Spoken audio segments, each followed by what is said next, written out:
Bonjour, je m'appelle Megan.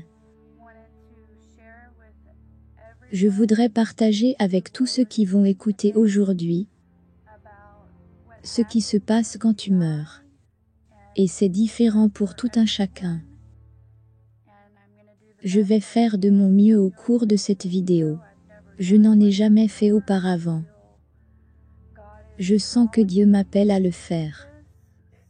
Donc soyez patient avec moi. Retour en 2013. J'ai eu une expérience de mort imminente. Je n'étais pas totalement dans la foi. Je faisais ce que je voulais, quand je le voulais. Je buvais beaucoup et je fumais beaucoup de joints. C'est vraiment émouvant pour moi de parler de ça. Donc si c'est votre cas, alors cette vidéo s'adresse à vous. J'avais demandé à Dieu de me délivrer de l'alcool, des mauvaises relations amoureuses. J'ai connu de mauvaises expériences. Il y avait beaucoup de paroles qui avaient été prononcées sur moi, qui je savais étaient de Dieu. Des hommes et des femmes de Dieu avaient prophétisé sur ma vie. Et moi, ce n'est pas que je n'ai pas écouté, je n'étais tout simplement pas totalement délivrée. Mes choix, mes dépendances étaient si fortes que j'avais besoin plus que de paroles prononcées sur moi. Mais cela est une autre histoire. Je faisais vraiment des prières profondes à Dieu. Seigneur, s'il te plaît, délivre-moi de cette dépendance aux drogues. Je ne veux plus fumer des joints, je veux vivre longtemps. J'ai goûté à la vie en Dieu à l'église et ressenti ce qu'il est dans mon cœur, et je veux encore plus de Dieu dans ma vie. Mais je ne voyais tout simplement pas comment mettre fin à ce problème de drogue. Cette nuit-là, je me suis vraiment enivrée. Et excusez-moi. Je me suis vraiment enivrée, et ces gens, mes anciens amis, à qui je n'ai plus parlé, depuis que cela s'est produit, et j'ai grandi avec cette fille. Et ils avaient cette marijuana synthétique, et ils ne m'ont pas dit ce que c'était. Tout ce qu'ils disaient était « ne le fume pas comme un joint ». Et dans mon esprit, je disais « que veux-tu dire, ne fume pas ce joint, comme on fume un joint, je vais le fumer comme un joint. Mais apparemment tu n'es pas censé inhaler ce truc ». J'ai pris environ 3 énormes bouffées de ce truc. Je me souviens que tout dans mon corps a commencé à s'éteindre. Je me souviens que je me sentais complètement paralysée. Beaucoup de gens diront, eh bien, il n'y avait pas de personnel médical pour prononcer que tu étais morte. Mais je sais au plus profond de mon âme, je sais de tout mon cœur, je sais de tout mon être, où j'ai été et où je suis allée, et je ne veux qu'aucune personne, même la pire personne sur cette terre, je ne voudrais pas qu'elles aillent en enfer. Et c'est là que je suis allée. Je me souviens, alors que tout s'éteignait dans mon corps, je me souviens dès que j'ai ressenti ce qui se passait, et puis j'ai dit Jésus 3 fois, et j'ai crié son nom très fort. J'ai dit, Jésus, Jésus, Jésus, et je savais, j'ai juste su ce qui se passait. Je me souviens que je tombais sur le sol, mais alors que je tombais, J'ai essayé d'attraper mon ami. J'ai agrippé un peu ses cheveux alors que je tombais.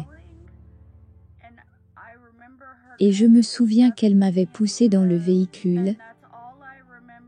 Et c'est tout ce dont je me souviens, en ce qui concerne la terre. Et je me souviens parfaitement, j'ai senti que quelqu'un a pris mon âme et l'a jetée dans les ténèbres. Et je me souviens littéralement avoir senti que j'étais devenu l'enfer. Je n'étais pas en enfer, j'étais l'enfer. J'étais devenu l'enfer. Je me souviens avoir senti comme si j'étais touché par tous les péchés du monde.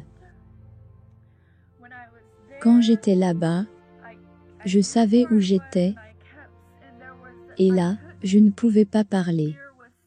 La peur était si grande, la peur est si grande, que tu es littéralement paralysé par la peur. Je ne pouvais pas bouger, je n'avais pas l'autorité pour bouger. C'était comme si j'étais englué à la surface de l'enfer.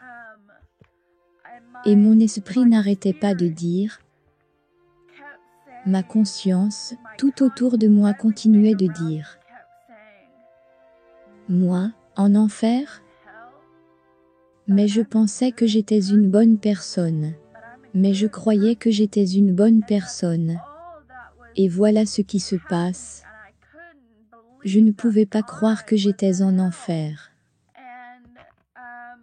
Beaucoup de gens pourraient penser, tu as juste eu des hallucinations.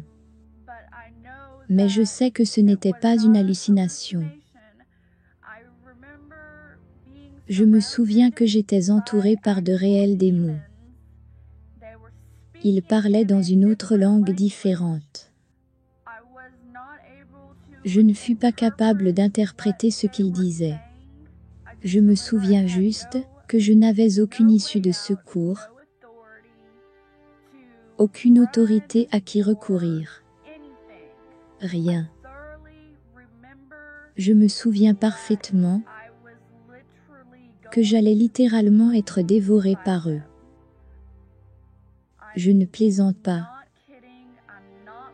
Je ne mens pas. Et j'ai lu d'autres histoires et d'autres choses qui sont arrivées aux gens quand ils sont allés en enfer, et ils ont tous dit la même chose.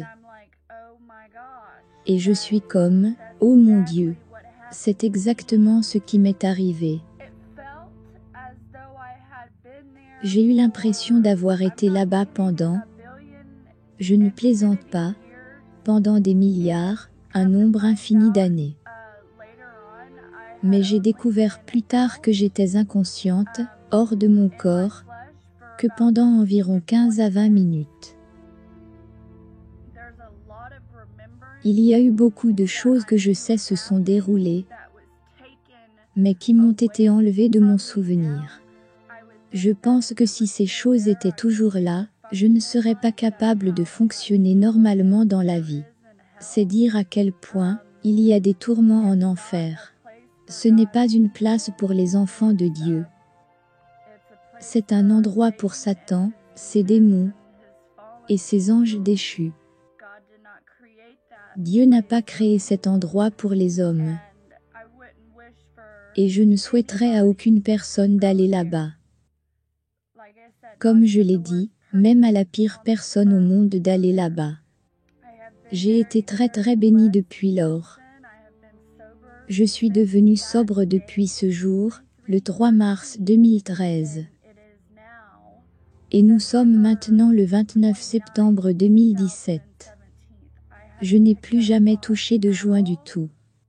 Je n'ai plus touché aucune drogue, et croyez-moi, j'étais la plus grande toxicomane auquel vous pouvez penser. Adolescente, j'avais déjà commencé à fumer. Beaucoup de cannabis quand j'avais 12 ans. J'ai arrêté uniquement à cause de ce qui s'est passé. Si rien de tel ne s'était produit, je n'aurais probablement pas été assez forte dans mon esprit et dans ma chair d'abandonner, parce que j'aimais ça. Et ce n'était même pas du cannabis, c'était de la marijuana synthétique. Je vous exhorte, je vous encourage, si vous venez en contact avec cela, réfléchissez-y à 2 fois, parce que vous pourriez peut-être ne pas revenir. Dans 1 Pierre 5, 8 il est dit, « Soyez sobres, veillez. Votre adversaire, le diable, rôde comme un lion rugissant, cherchant qui il dévorera. » C'est quelque chose que vous pouvez regarder par vous-même, si vous n'êtes pas familier avec cela.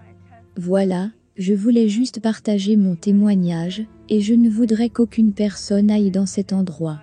Et j'ai été encouragée, depuis que cela est arrivé, et je suis devenue sobre.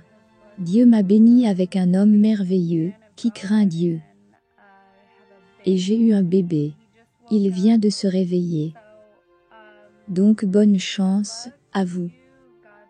Dieu bénisse vous tous qui allez regarder, et rappelez-vous simplement, que Dieu nous appelle tels que nous sommes. Et nous devons nous tourner vers lui, et nous repentir. De tout ce dont nous avons besoin de nous repentir, et surtout pendant qu'il est encore temps. Ok, que Dieu vous bénisse. Au revoir.